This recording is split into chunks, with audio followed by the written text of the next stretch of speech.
హైదరాబాద్ పాతబస్తీ డబిల్పురా ప్రాంతంలో చాలా రోజులుగా నిల్వ ఉంచిన గొర్రెపొట్టేళ్ల యొక్క మాంసంతో వ్యాపారం చేస్తున్న ముజ్బావుద్దీన్ అనే వ్యక్తి యొక్క గోడాన్పై టాస్క్ ఫోర్స్ పోలీసులు జీహెచ్ఎంసీ సిబ్బంది దాడి నిర్వహించి డిఫ్యూజ్లో గొర్రెపొట్టేళ్ల యొక్క అన్ని భాగాలు స్వాధీనం చేసుకున్నారు.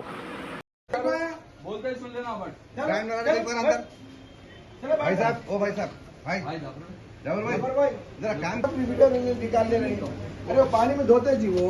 अरे अल्लाह मियाँ जाते भी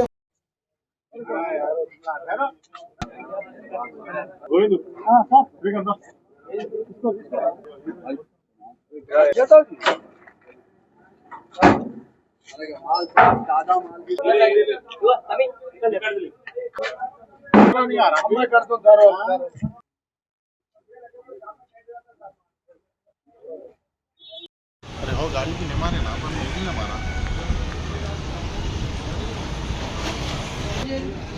రైట్ రైట్ ఒక ఓపెన్ చేస్తాడు ऐसे अन्नी ఇదేనే ఓపెన్ చేస్తాడు.